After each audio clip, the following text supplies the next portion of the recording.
दोस्तों अॼु आउं आज लाइ खणी आयो आहियां सिंध जी बहितरीनु हिकिड़ी तफ़री गाह आहे किंजर ढंढ। इन जे बारे में तव्हांखे आउं अॼु मालूमात ॾींदुसि। उमेद आहे त तव्हांखे पसंदि ईंदो ऐं तव्हांखे हिन मुंहिंजी वीडियो मां काफ़ी कुझु मालूमात मिली वेंदी किंजर ढंढ जे बारे में। किंजर ढंढ जे बारे में चवनि था किंजर जो लफ़्ज़ आहे उन जी माना आहे घणाई। सिंधीअ में हिकु इस्तिलाह आहे त किंजर लॻणु यानी सरसब्ज़ थियणु, आबाद थियणु। किंजर ऐं सुनहरी हिक ॿिए जे भर में ॿ वॾियूं ढंढूं हूंदियूं हुयूं। अॻु में जेको हूंदो किंजर जे भर में सुनहरी बि हूंदी हुई, उहा ढंढ वॾी हूंदी, हिन जहिड़ी हूंदी पर माना हिन सां गॾु हूंदी, ॿ वॾियूं ढंढूं हूंदियूं हुयूं, किंजर ऐं सुनहरी। कोटड़ी बैराज ठाहिण खां पोइ कलरी बिगाड़ वाह वही अची किंजर ढंढ में पवंदो आहे, इन करे ॿई ढंढूं मिली हिकु थी वियूं। हाणे रुॻो किंजर जो नालो आहे, सुनहरी जो को बि नालो निशान कोन्हे।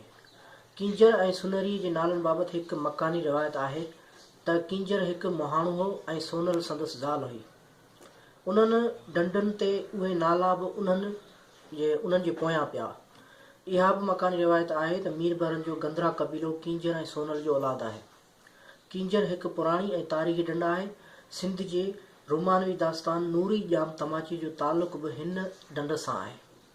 हज़रत शाह अब्दुल लतीफ़ भिटाई रहमतुल्लाह अलैह बि हिन दास्तान जे हवाले सां सुर कामोद में किंजर ढंढ ते ज़िक्र कयो आहे, किंजर ढंढ जो ज़िक्र कयो आहे। रुॻो नूरी ऐं जाम तमाची जी दास्तान जे हवाले सां न पर किंजर पंहिंजी सूंह जे करे बि क्लासिकल तोड़े जदीद साहत जो मौज़ू रही आहे। किंजर जे वेझो झमपीर ऐं अमीर पीर जूं दरगाहूं बि आहिनि। नूरीअ जे मुर्शिद हूंदड़े शाह जी क़बर किंजर जे ढंढ जे विच में हिकु टकरीअ ते आहे। किंजर हुन नूरी जाम तमाची जेको पीर आहे उन जो नालो आहे हूंदड़ो शाह, उन जी क़बर आहे किंजर जे विच में हिकिड़ी टकरी आहे, मतिलबु माना ॿेट ठहियलु नंढड़ो, उन ते आहे हूंदड़े शाह जी क़बर। ऐं हुन बुज़ुर्ग जी पेरांदीअ में सिंध जी राणी नूरी जाम तमाची जी क़बर आहे, नूरीअ जी क़बर आहे ऐं जाम तमाची उन जो जेको हो मुड़ुस हो उन जी क़बर बि उते ई आहे। किंजर ढंढ ते घुमण लाइ ईंदड़ माण्हू हूंदड़े शाह ऐं नूरीअ जी क़बर ते ज़रूरु हाज़िरी भरींदा आहिनि। किंजर ढंढ नरगो तारीख़ी मकान तौरु हिकु यादगार आहे, पर सिंध जी मुआशी, समाजी ऐं सक़ाफ़ती सतह ते बि इन खे हिकु ख़ासि अहमियत आहे। मुआशी लिहाज़ खां किंजर मुहाणनि लाइ रोज़गार जो हिकु मुख्य वसीलो बि आहे। साॻिए वक़्तु किंजर जी ख़ूबसूरती केतिरनि ॾेही ऐं परॾेही सियाहनि खे पाण ॾांहुं छिकींदी आहे। किंजर हिकु बहितरीनु तफ़री गाह बि आहे। रोज़ानो सवनि जे तइदाद में माण्हू पंहिंजे ॿारनि ऐं ॿचनि समेत कराची, हैदराबाद ऐं ॿियनि शहरनि मां किंजर घुमण ईंदा आहिनि। तफ़री ख़ातिर ईंदड़नि लाइ ॿेड़ियुनि ऐं लांचुनि जो बंदोबस्तु बि कयलु आहे, जेके मुनासिब मसवाड़ ते ॾिना वेंदा आहिनि। तरण, ॿेड़ियुनि ते सैर करणु, मच्छियुनि जे शिकार जी विंदुर हिते तमामु घणी आहे।